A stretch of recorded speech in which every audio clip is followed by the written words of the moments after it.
Hello, all you freedom-loving people. President Trump reacted to James Comey apparently calling for his assassination. More footage of Epstein Island is coming out, and we'll explain how the drug cartels launder their dirty money using Chinese foreigners. Okay, let's get into it. Even though partisanship is very much alive and well in the United States, President Trump found a surprising new cheerleader for his foreign policy on Thursday, Democratic Representative Jim Himes. Jim Himes is a senior member of the House Intelligence Committee. He was very complimentary of President Trump's trip to the Middle East this week. He also complimented President Trump for his policies on Ukraine. In an interview at Politico's Security Summit, Himes said, "I'm not in the habit of praising Donald Trump, but I've got to tell you, in the last week or so in the Middle East, Ukraine, Russia, it's a different story." Until last week, Himes was worried that Israel was hell-bent on going to war with Iran. Now, Himes doesn't have to worry about such dire consequences. He also praised President Trump's decision to meet with new Syrian President Ahmed al-Shara a couple of days ago. He said, "I've got to tell you, I think the president has, in this last week or so, played the Middle East pretty darn well. On many issues, President Trump has taken an approach that was unseen in previous administrations. In addition to mediating the Russian-Ukraine war, President Trump has also personally intervened in the recent Kashmir crisis, unlike past administrations that have deliberately avoided doing so to avoid angering India." To add to the shock of former senior officials, the Trump administration conducted secret negotiations with Hamas last month that led to the release of the hostage Adan Alexander. Israel only learned of this through its intelligence services.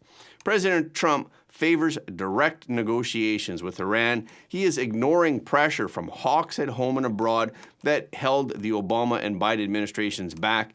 Yesterday, President Trump said that the United States and Iran are nearing the completion of a nuclear agreement. And today, the Trump administration sent a formal proposal about the nuclear deal. President Trump warned that Iran must act fast. President Trump said they have a proposal, but more importantly, they know that they have to move quickly or something bad's going to happen. President Trump also said that Iran is even interested in trading with the United States. He said that a deal could leave Iran very happy. Biden administration veterans who spoke with Axios grudgingly saluted this boldness. One said, "Gosh, I wish I could work for an administration that can move that quickly." Ned Price, a former senior State Department official under President Biden, said, "He's done all this and it's kind of silence. He's met with a shrug. He has the ability to do things politically that previous presidents did not because he has complete, unquestioned authority over the Republican caucus." In the Syrian case, President Trump announced in one fell swoop the full lifting of sanctions against the Assad regime in Syria. Ben Rhodes, a national security aide to President Obama, said, "It's so clearly the right decision. I don't know why Joe Biden didn't do this. I don't like Trump's motivation for a lot of things he does, but one thing you will say is he's not tied to this constant fear of some bad faith right-wing attacks. No, sometimes you just have to try something different."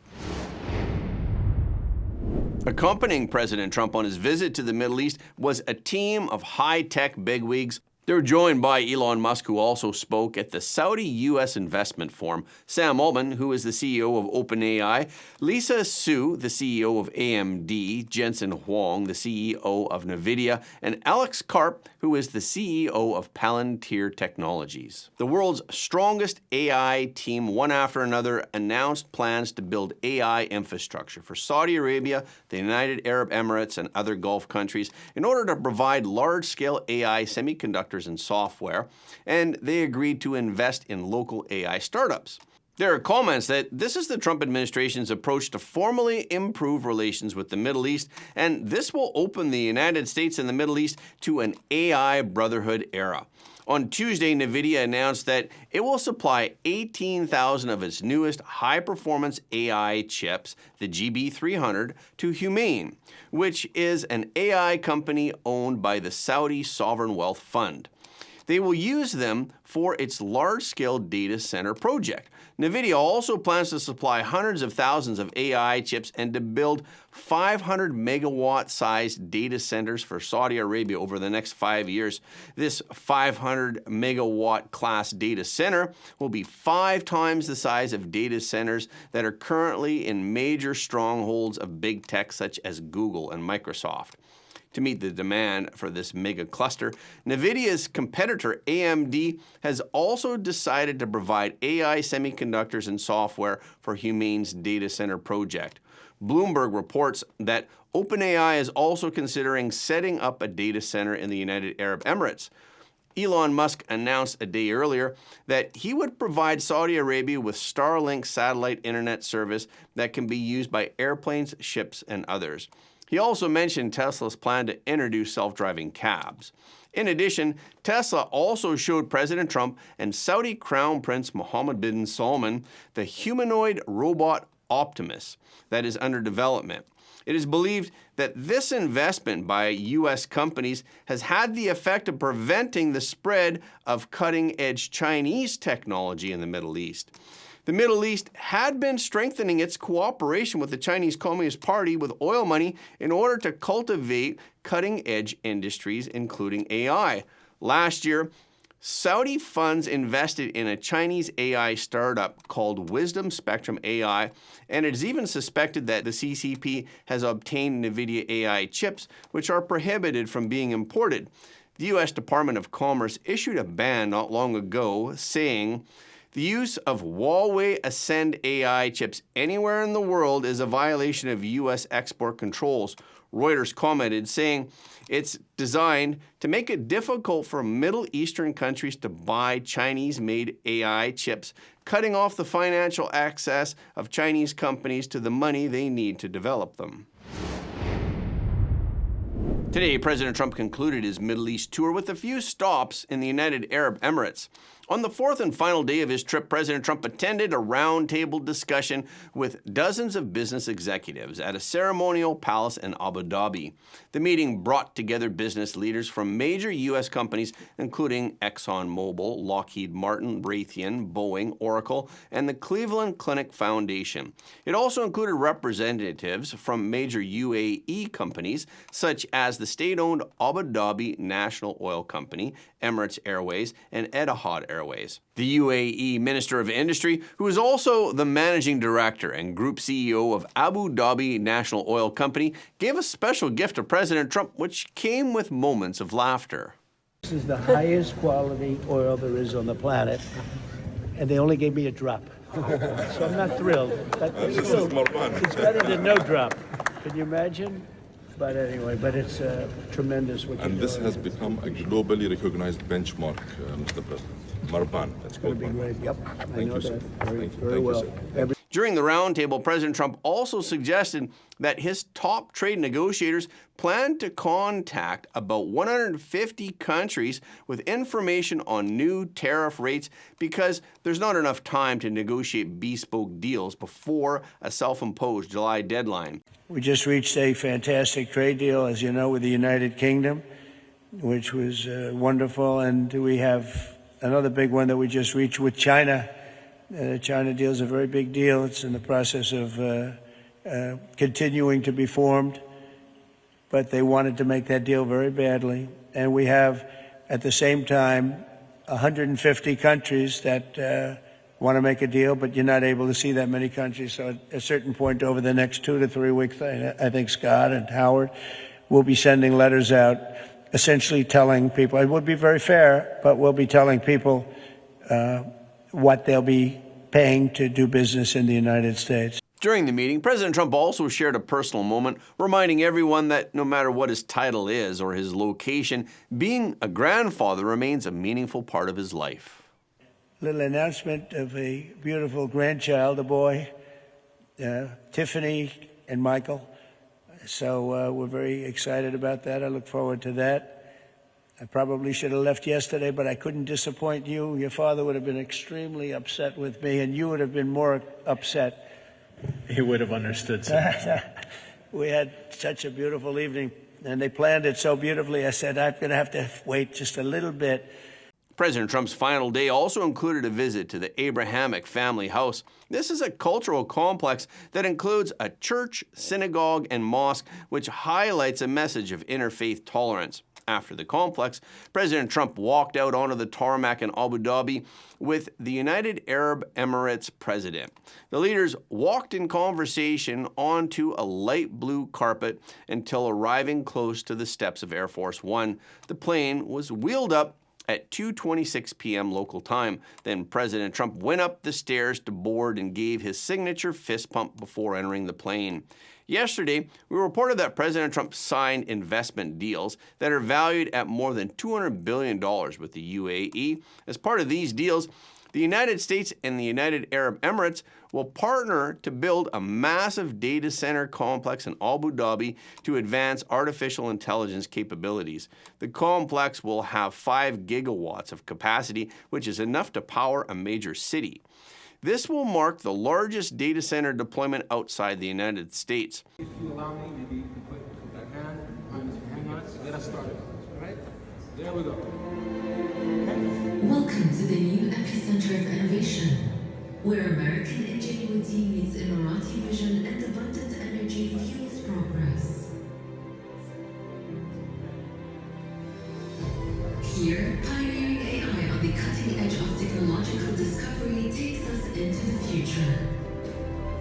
At some point, President Trump joked that his successors could receive credit for the investments and projects that his administration laid the groundwork for in his trip to the Middle East. Whoever's the next president is going to say, what a great job they did. Look, I built all these plants. I built all these factories. You're going to finish it fast. Look Yes, at sir. that. I want the permits. I want the permits. Now, can you imagine? I'll be sitting home. Who the hell knows where I'll be? And I'll say, I did that. And everyone will say, but somebody's going to be cutting a ribbon. And well, we're going to be finished long before that. Yes, that's But the game. somebody's going to be taking the credit for this. You remember, press. This guy did it. Go ahead. Mr. President, with your leadership, you're going to get us. Sure, right? On Thursday, Trump administration officials said that a pair of federal agencies are investigating former FBI Director James Comey over a possible threat made on social media against President Trump. Yesterday, Comey posted a photo on Instagram that sparked outrage on all platforms. More than 213,000 posts mentioned Comey's name on X as the controversy gained traction and widespread media coverage. The photo depicted small seashells on a beach that had been arranged into numbers.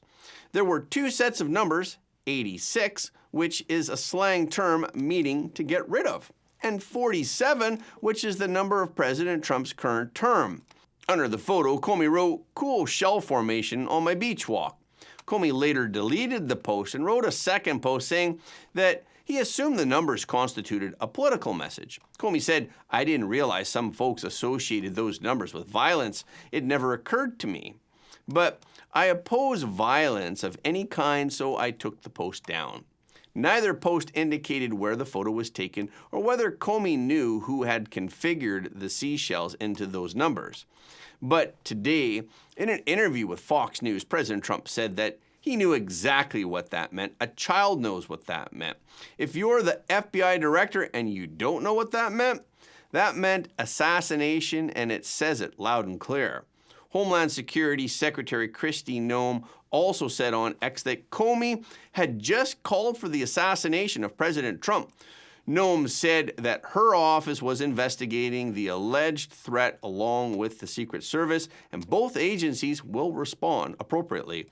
In an interview with Fox News, Tulsi Gabbard, the director of national intelligence, said that she didn't believe Comey's claim to be ignorant of the mob-related lingo. Gabbard said that anti-Trump protesters used an 8647 veiled call to action to murder the sitting president of the United States about a month ago. Gabbard also said the dangerousness of this cannot be underestimated. She cited a recent survey by the Network Contagion Research Institute that found 55% of left-center respondents believe that assassinating President Trump would be at least somewhat justified. Gabbard said, "I'm very concerned for the president's life." And James Comey, in my view, could be held accountable and should be put behind bars for this. Kash Patel also posted on X that his office was assisting the Secret Service, which has primary jurisdiction over presidential security matters. Then, Anthony Guglielmi, who is the spokesperson for the Secret Service, released a public statement saying, "We vigorously investigate anything that can be taken as potential threat against our protectees.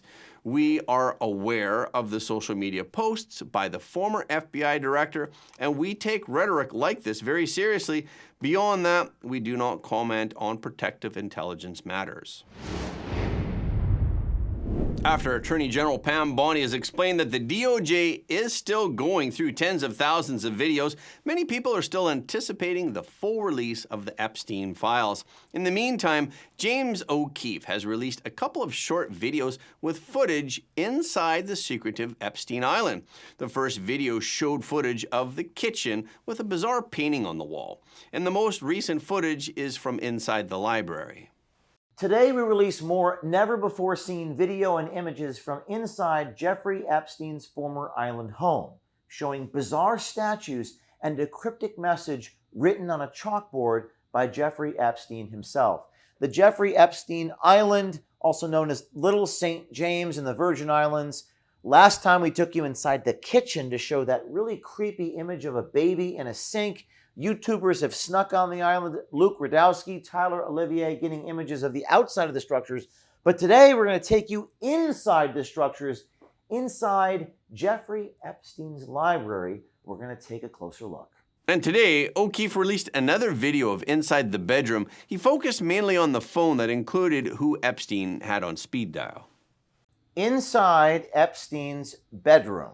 O'Keefe Media Group continues our exclusive tour of the private island formerly owned by the alleged sex trafficker Jeffrey Epstein, and looking inside each of the buildings on the island. Today we're going to bring you inside Jeffrey Epstein's bedroom. We've previously shown you the kitchen and the library, but in Epstein's bedroom, we've made our most dramatic discovery yet. Landline telephones that show pre-programmed speed dial buttons, buttons labeled with names. The multiple lines are labeled. The speed dial buttons bear the names of Epstein's staff and associates. These are the individuals Epstein called most frequently from his private island. Nobody has ever seen these before. We assume the FBI and the Department of Justice has these, but have not released it. Of course, these videos are not really incriminating, and they may seem disappointing for those who are waiting for real evidence that will incriminate celebrities and high-profile people. And Elon Musk and Tucker Carlson have also affirmed the seriousness for many high-profile people if the Epstein and Diddy videos are released. Like something might actually, the DOJ might actually move forward. There are a lot of videos, apparently. Those rooms on the island, and I think out in New Mexico, were wired for video. Right. And where's the video? I mean, between Diddy and Epstein, it's good. There's probably several thousand hours of footage here. Yeah. Yeah. It's kind of weird that the people on those videos are lecturing the rest of us about our moral failings, isn't it? Yeah, it's weird. What is that? Well, I mean, part of how they deflect attention from themselves is by, criticizing the morals of others. Yes. So it's sort of like a preemptive moral strike. Yes.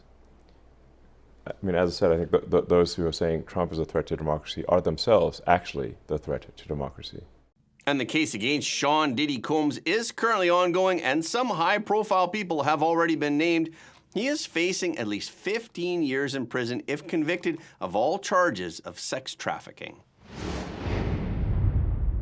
The fentanyl crisis in the U.S. is one of the Trump administration's top concerns. One of the first tariffs that President Trump announced when he took office was related to fentanyl. Law enforcement recently discovered how money from Mexican drug cartels is flowing into U.S. banks in a money laundering scheme that is contracted by Chinese underground money changers. Law enforcement agencies began this manhunt 4 years ago, spanning Los Angeles County, south to the border, north to San Francisco, and east to Texas. Officers tracked cash from drug traffickers to money brokers, banks, and cash buyers, uncovering rare insights into the money laundering that serves the multi-billion-dollar illegal drug trade in the United States. A lengthy investigative report published in the May 15th edition of the Wall Street Journal said that China's underground banks are so large, diverse, secretive, and inexpensive that they have beaten out almost all of their competitors, and they have become the exclusive channel for Mexican drug traffickers to launder their money. The Wall Street Journal report said, Chinese money laundering operatives, in some cases, opened dozens of bank accounts at multiple banks using counterfeit passports to disguise their identity or recruiting local business owners and students. The banks charged traffickers 1 to 2% on the dollar, undercutting competitors. One example is mentioned in the report. U.S. federal prosecutors charged Jiayong Yu with working for an underground money laundering ring in cooperation with Chinese and Mexican drug lords. The Chinese money laundering organization to which he belonged laundered about $50 million in 4 years. The money laundering group buys U.S. dollars at a discount from the Mexican drug cartel Sinaloa, and then they resell them at a high price to wealthy Chinese who are living in the U.S. And then they transfer the funds to the U.S. for home purchases, for tuition payments, and so on.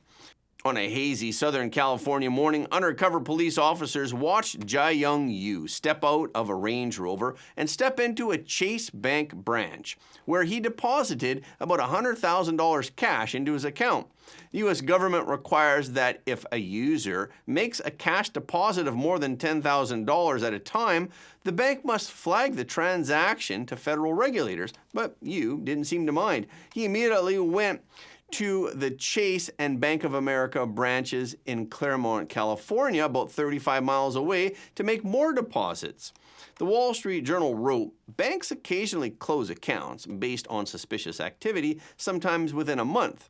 Even that allows enough time for money launderers to disperse millions of dollars of ill-gotten gains into avenues of financial anonymity.